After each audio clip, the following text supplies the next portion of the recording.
grab your coat and get your hat. Leave your worry on the doorstep. Just direct your feet to the sunny side of the street. Can't you hear a pitter-pat? And that happy tune is your step.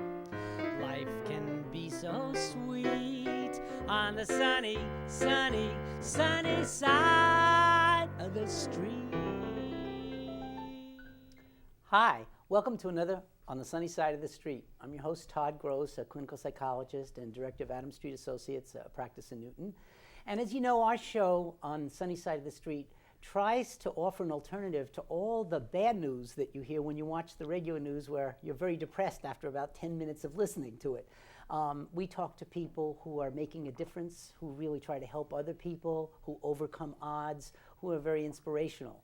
And part of the Sunny Side of the Street is being able to take some of the difficult things that happen in life and work towards trying to heal them and go on as best we can in dealing with them. So the people who help people who try to overcome difficult situations are part of the Sunny Side of the Street too.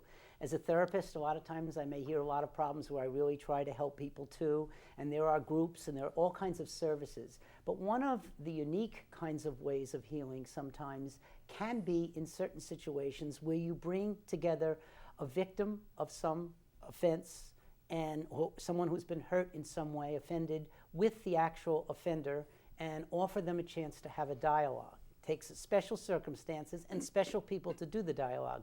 We're lucky enough today to have with us 3 people that have been involved in such a victim-offender dialogue, and I'd like to introduce them as a way of starting. First, to my left is Peter Michaud, who is the Victim Services Coordinator for the New Hampshire Department of Corrections. Thank you for coming, Peter. Appreciate it. Nice to be here. Thank you. And next we have Paula Pelletier, who is a program participant and will be helping us understand a lot of what it's like to participate in a program of where this kind of dialogue occurs. And last we have Tess Glasscock. Hi, Tess. Hey, Todd. Thank you for coming. And Tess is a facilitator of such a dialogue that we're going to be talking about. So for our listeners, I thought I would start by first asking Peter if you could tell us maybe just a little bit about the history and the implementation of a program like this victim offender dialogue. Sure. You know, for many people out there, they learn about crime on the news, in the media, either they're reading Yes. about it or they're hearing about it, and they learn somebody who committed a crime has been arrested and maybe convicted and sentenced. And then we tend to go on with our lives, and for the people that were personally involved with that event that we call crime, they're still living with the aftermath Absolutely. of that. And it was in 1998, I started with the New Hampshire Department of Corrections as Victim Services Coordinator, and within a few months received my first phone call from a woman whose son had been killed. And this woman wanted to meet with the person that killed her son. And we were brand new in victim services and corrections in New Hampshire at that point, and very respectfully said to her, you know, we want to honor your request, we want to help you to do that, but we're just not prepared to do that yet. But we will find a way to do that. And it was that first call that resulted in us putting together a steering committee, a group of people from within the Department of Corrections and from the community, the New Hampshire Attorney General's Office and New Hampshire Coalition Against Domestic and Sexual Violence, and advocates from various prosecutor offices and others. And as a group, trying to decide how would we offer that kind of a service for victims of violent crime in New Hampshire who want to meet in a constructive way with the perpetrator, with the person that caused the harm. So over time, we learned a lot from 3 particular states that were already offering this service within their corrections agencies, and that was Ohio, Texas, and Minnesota, and developed a set of protocols that were unique to New Hampshire that would provide for an empowerment, what we call an empowerment model of victim offender dialogue. For victims who initiate it, victims who ask for this, developing a way to accomplish that with co-facilitators, 2 people who are trained to meet with the victim separately, meet with the offender separately, and help each of them prepare for it. A little bit about our protocols. I mentioned it requires that it be initiated by the victim. Sure. Along with that, it requires that the offender will voluntarily choose to do this. We don't want to force anybody who's in prison. In our case, we're working with people who are in prison for violent crime, whether it's a negligent homicide or a murder or a sexual abuse kinds of situations. We don't want them to do it for the wrong reasons.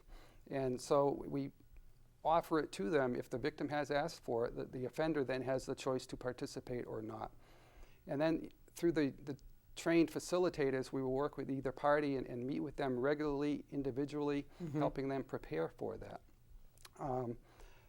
A great deal of the training that we've offered our facilitators over the years, we require, the initial training is 5 days of intensive training, learning about victimization. You know, for many people in the community, even within corrections, we have some facilitators within corrections and some from the community like Tess. They don't necessarily come into this concept of victim-offender dialogue with a true understanding of victimization unless they've personally experienced it or have a family member that experienced. So part of the week-long training that we provide is to help them learn from people who have survived or dealt with severe victimization, learn about the trauma involved with that and the grieving process and how people go through the recovery process. And because we're talking about victims and offenders in a dialogue or a conversation, that training also includes a lot of information about offenders. You know, what's it like for somebody who has committed a serious violent crime and is spending years and years incarcerated at a state prison? Yes. To give the facilitators, or at that point potential facilitators, information and knowledge from corrections, from the offenders who have personally been involved with this, living in prison for a period of time, to learn from them what it's like to have that side of the street, if you will. So with that intensive training, then we offer case studies to help the facilitators gain an understanding of what it would be like for a victim of violence who wants to meet with their offender to actually have that conversation with the offender. So that week-long training results in a group of facilitators being accepted by the Department of Corrections. Every 2 months we have peer consultation meetings, and we require our facilitators to attend 4 of those 6 meetings every year. And those peer consultation meetings basically are opportunities for us to talk about the cases that are in the preparation phase, and we'll learn more about that in this program, how preparation occurs, but an opportunity for the peers among us, and there aren't many trained facilitators in New Hampshire. We have about a dozen right now. I see. But that opportunity for them to learn from each other as Makes we're sense, all the moving peer learning. forward in this. Yes. Just a question for you, Tess, as someone who is, as a volunteer, has gone through this training and has done this. What has that been like for you, and how did you get involved in this kind of a operation? Well, I was very fortunate. I was involved in my community mediation program when Department of Corrections was having their first training, and I was given the opportunity to do the training. It was something I had heard of and was interested in, but had no idea it was even coming to New Hampshire.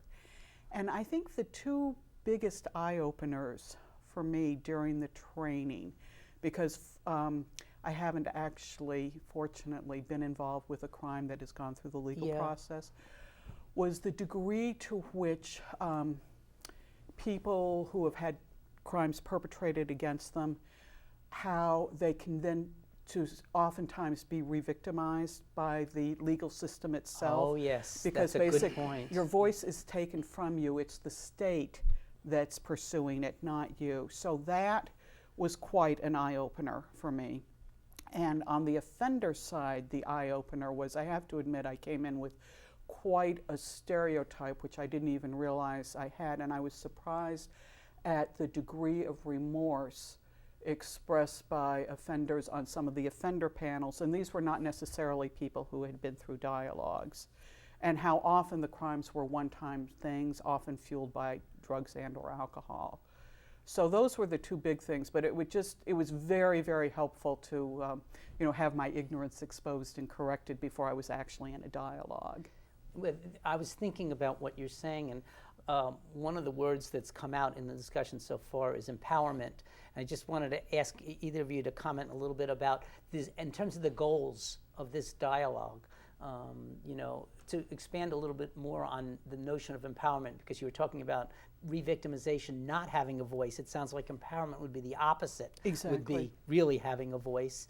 And then also, we had talked a little before the show about the difference. You don't call this mediation. There's a difference. This is a dialogue. I wonder if you could speak to those two words to help the viewers understand a little bit of what this process is like. Well, I think probably Paula can add a lot to this, but Yes. the one thing I would say is the process is very, as Peter was mentioning, it doesn't even happen unless the person who suffered the crime initiates it. Yes. So I think that in itself, you know, the fact that it cannot come from the offender is pretty empowering. And throughout the process, either party can withdraw, either temporarily or permanently at any time. So we really are only the facilitators. We're not the directors. Yes. It's the people who are participating who, I mean, there are certain guidelines for safety's sake that have to be followed. But, you know, in terms of what's actually going to be addressed, how it's going to be addressed within those safety parameters, that's not our decision. That is It's not the a decision. structured mediation, it's a dialogue. Right, it's a dialogue, and it's really the people who are having the dialogue. It's about them. When one thinks about crime, and if one is the victim of a crime, it's the offender of that crime that had the control over whatever that situation is, you know, whether it's a sexual assault or Yes. it's a murder or negligent homicide. Somebody decided to commit a particular crime, totally took any power away from their victim at the moment of that crime. So when we talk about an empowerment model, this is an opportunity to give the victim back a voice in the process to help that victim in their recovery if they tell us this is Absolutely. helpful for them. That makes sense. Paula, not only do I appreciate so much you coming, but I think you can help a lot of our viewers understand this from the point of view of the person who was involved in the dialogue directly. Can you say a little bit to teach some of our viewers how you make a decision, like, I think I want to do a dialogue, and then a little bit of your comments about those concepts of empowerment and dialogue too? Well, there's a true sense of when the state takes over to pursue the case, that there's no longer, you cannot interact with the defendant in any way and have any kind of discussion. And, Right. you know, as a parent modeling, you know, and raising the kids to, you know, deal with the person who caused it Directly, yes, directly, yes. instead doing counseling and talking to other people wasn't giving me that same accountability as talking to the person. Good point. You know, that, hey, you did this, and it's almost like it was a mother sense of, you know, I need to go and tell that person and discuss it with them. For me, the process ended up being very empowering, but I didn't go in with it with that enlightenment in my mind. And I sort of arrived at a different angle, but to get here, but that was one of the difficulties. And I have, I'm a paralegal, I have a background in working with the legal system, and I was so upset and appalled at some of the stuff that was going on, and I wasn't allowed to say anything. It was like no one else was speaking up for my daughter Brandy except for me.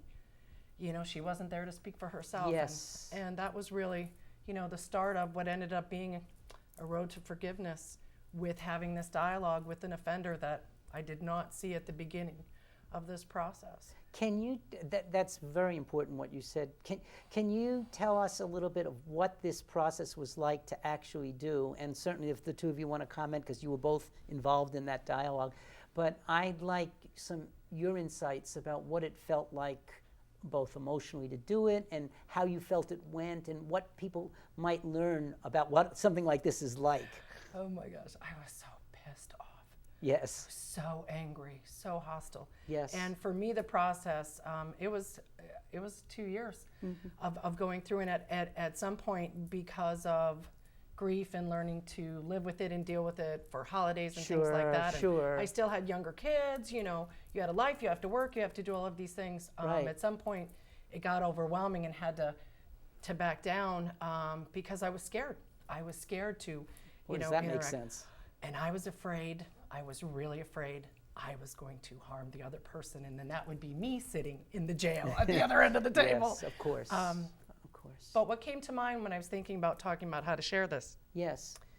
they helped me take this monster person, okay, and humanize them so that I could get to a part where that, choosing to forgive her for killing my daughter was an act of, life-saving for me because I was drowning in the grief.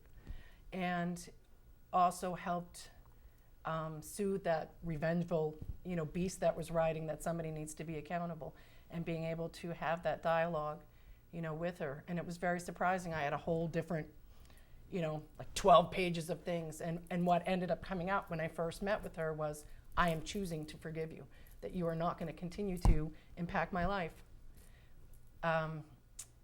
And continue to do that, regardless of what's going on. So being able to express Brandy to her, to tell her who this person was, and what that meant, not being able to, not only who she was, but who she would have become. Of course. Those two events, and missing all the, those, times. That gave you both a voice, her and you, it sounds like. Right, and being able to speak it to her, that I could make Brandy come alive to Yes, this person yes. who only met her at her death and does not understand the ramification of what we lost. Yes. And saying, I want you to acknowledge that. So that was very powerful. And certainly Tess and Peter were fantastic, because I was not I was hostile. I was a hostile person to deal with, and it was difficult to also have to think about in the terms of the offender, that they're a person, they have rights, they have things. That was certainly when you talk about going into something and having your eyes open, because I was, like, oh my gosh, you're a monster and you must be slayed. There's no hope for you.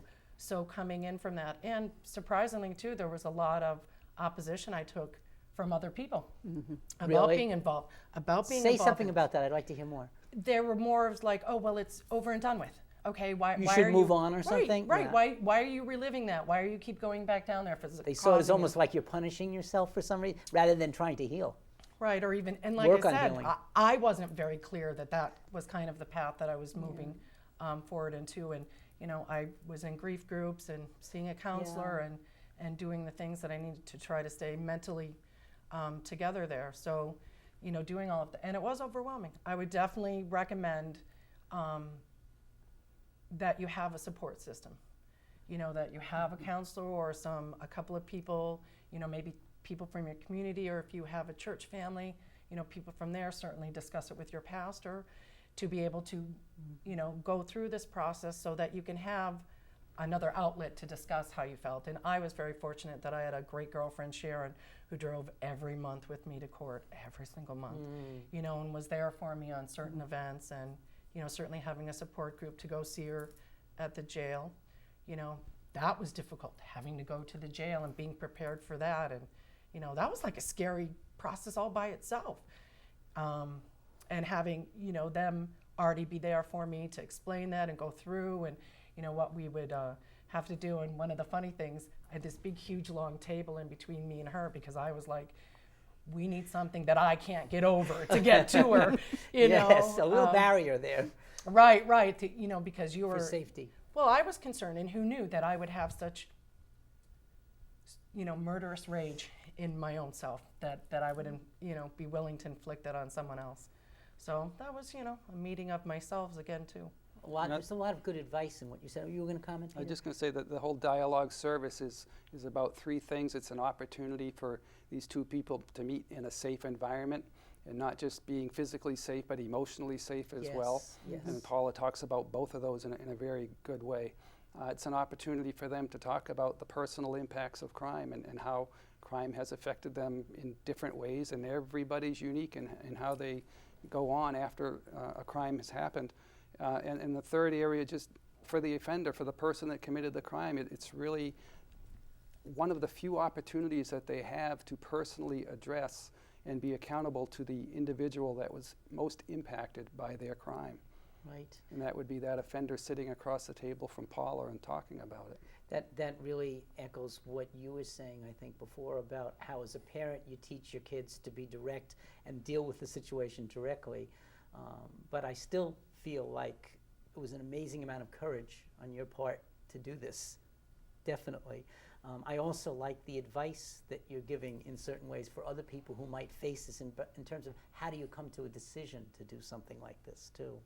I think that it's not, like they say, it's not for everybody. Yeah. And it might not fit that particular situation. You might not have that particular need to Yes. have a discussion. But for people who do, I'm very grateful. And when I started this, I lived in Mass. So I had ended up married and had moved to New Hampshire, and then was able to connect with these guys. But that you really need to think about that. And I think going through the whole process, taking the time and talking over with other people exactly, what are you looking for? And that was some of the dialogue that came out as we were preparing for it. What are you looking for? What are you hoping to, have? And also, having good advice. Peter was sharing that my offender was not mentally there, so my expectation of what the dialogue might turn out That's to be important. wasn't way up here, so that when I walked in, I had some expectation that we were really going to have some deep dialogue. That was good preparation beforehand. More realistic expectation. Right, and kind of really what goes on. This is what real life is, and bringing that to the table. What other roles did the facilitators, these two, but maybe we'll generalize to other facilitators in a way too. What other roles did they play that were helpful for you in this discussion, the dialogue? Humanizing the monster, being able to put that, talk about who the person was and, kind of where they're coming from, what, because she had a dialogue with her too. So it wasn't like I'm going in, it was kind of like going for a meeting, but you had all the pre-meeting notes, and you could go over everything a lot of preparation ahead of time. Yeah, and we spent a lot of time talking about different things. And, I had to work on say what I mean what I say, and not say it meanly. I really did not do well at the not saying meanly. So having to work on that and formulate what I want to say and how I wanted to present it. And that was a lot of hard work on top of, your own emotional makeup, about missing your kid and how do you convey that and, not turn it into something that isn't. And Peter kept emphasizing the safety piece, and he is correct in that. It needed to be a safe for both. for both of you. For both, and that was hard to look at the other person. And look at them as a person, that they're entitled to things too. And that was really hard, to get to that piece. And that was kind of, I think, where some of the rub was with other family members. And why do you want to engage with this person? They destroyed your life and they should just be, slayed down. And, you felt that, but there's another piece of you, and certainly my faith background, that somebody cares for this person. This was somebody's mother. This was, somebody's daughter, somebody Well said, loved too. them too. Well said. Well, that's amazing. When you look back on this, what would you tell people about what it's done for you? Don't drink and drive. Definitely. That would be, call a cab, drink at home, all other kinds of things say you that can all do. the time with the teenagers I work with, all the time. She wasn't a teenager. And This she was a much older. 65 years old. Oh, really? Wow. I would say continue to seek to forgive, as hard as that sounds. And you have to understand too, I have 10 years out. So me saying this at 10 years is not the same as somebody who's just gone through it Good a point. year Yes. or 2 years ago. Yeah. To continue to pursue that path, because then she can, then the offender continues to rob you, because you're Yes. always thinking about that, You're always taking up a lot of airtime in your head. Right. And this, heart. this was kind of like I have this big, huge, deluxe swimming pool of rage, and it kind of like did a little, and it gets down to, it's just a little kiddie pool. I can deal with that now. So that's, me a total helpful benefit that I can, express as important. being, as going through that. And that might be something for you, it might not, but to try that. That's well Explore said. it, see if that's something that will help you, get to where you need to be. Because at some point, I want to live carrying Brandy's memory, not carrying her death. Beautifully said. And what would the two of you add about what it feels like to be a participant a facilitator in the dialogue? It is just an honor. And we Yes. kind of close a dialogue session when a Paula and her perpetrator are done talking with one another. Yes. As facilitators, we just are in such great respect. It's almost like a sacred ground, the conversation that these people have had, and they've permitted us to be there. It's an emotional conversation, a difficult conversation, but it's done in a safe way. Yes. That's helpful for both of them. It's very moving and very significant. How about for you, Tess? Yes. What would you add? I would add it's very reaffirming of what we're capable of as human beings. And I think Paula's a wonderful example of that. She is. How well I grew up. Yeah, but and it really is an honor, because when most of our work is done in the preparation, Yeah. and a lot of that is addressing, is this really the thing for you or Sure. not? Yes. But the actual day of the dialogue, we really are there as witnesses, very privileged witnesses. I know what you mean. It's an honor. I agree with what you said. Is there a program such as this in Massachusetts? For people watching here, they might be interested in knowing. I know Massachusetts Department of Correction has had 1 or 2 dialogues occur in recent years. I don't know that it's as formally structured as we have in New Hampshire. Yeah. We've had some dialogues in New Hampshire with inmates who happen to be transferred to New Hampshire State Prison where the crime occurred in Massachusetts. So we've served people in that way.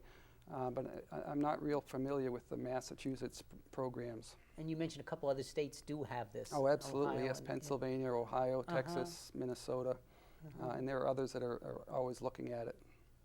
Well, and it was very interesting to hear your comments about the training and then how that's paid off in terms of what you said, and even the metaphor of the pool of rage shrinking. I'm also would feel honored if I were participating in this. Is there any information for people, contact information if people want to get involved in a program like this, either as in Paula's role or in the facilitator role? They could certainly contact us at New Hampshire Department of Corrections Victim Services. Our website is www.nh.gov Yes. /NHDOC, and if they go to that website, on the left side of the page is a link to Victim Services, and they could contact us through there. I'd be happy to talk with anybody at any time. Okay. And that would be for people who want to volunteer as facilitators, but also people who might want to use the Yes, service. somebody in And can you work Paula's with shoes. people outside of New Hampshire too? If they We will, as long as the offender is under the jurisdiction of New Hampshire Department of right. Corrections, so either incarcerated or on probation supervision within the community. Well, Peter, that- Paul, and Tess, I can't thank you enough. It's very moving, and to hear what you have been able to do with this is inspirational, and I'm really glad you came to share it. And for both of you, for the work that you're doing, it's an honor, it's beautiful, it's very helpful, and I appreciate you coming to talk with us today, all 3 of you, very much. Thank you very much. Thank you. Yes, Thanks for being Todd. here, and I want to thank our viewers for watching and ask you to join us again next time for another On the Sunny Side of the Street. Till then, take care, everybody. Side of the street.